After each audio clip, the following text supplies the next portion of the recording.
నమస్తే welcome to four sides TV. ఎన్నికల బాండ్ల వివరాలను బహిర్గతం చేయడంలో స్టేట్ బ్యాంక్ ఆఫ్ ఇండియా తీరుపై సుప్రీంకోర్టు మరోసారి మండిపడింది. బాండ్లను కొనుగోలు చేసిన వారు, నిధులందుకున్న వారి వివరాలను బయటపెట్టే ఆల్ఫా న్యూమరిక్ కోడ్లను ఎందుకు వెల్లడించలేదని ఎస్బీఐని నిలదీసింది. ప్రతి బాండ్కు సంబంధించిన ఆల్ఫా న్యూమరిక్ కోడ్లతో సహా పూర్తి సమాచారాన్ని వెల్లడించాలని సుప్రీంకోర్టు మార్చి 18న కోరింది.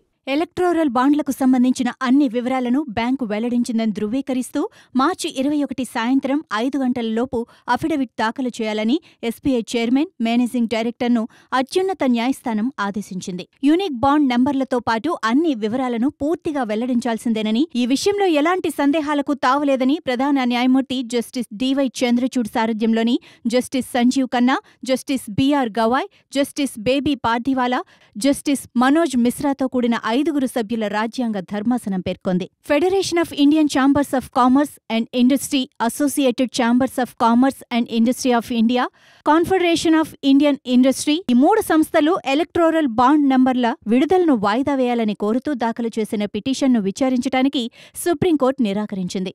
వారి పిటిషన్పై సీనియర్ న్యాయవాది ముకుల్ రోహత్గి అత్యవసర విచారణ కోరారు. అయితే ఇతర దరఖాస్తుదారుల కంటే వారికి ఎటువంటి ప్రాధాన్యత ఇవ్వలేమని, వారి పిటిషన్ విచారణకు జాబితా చేయబడలేదని కోర్టు తోసిపుచ్చింది.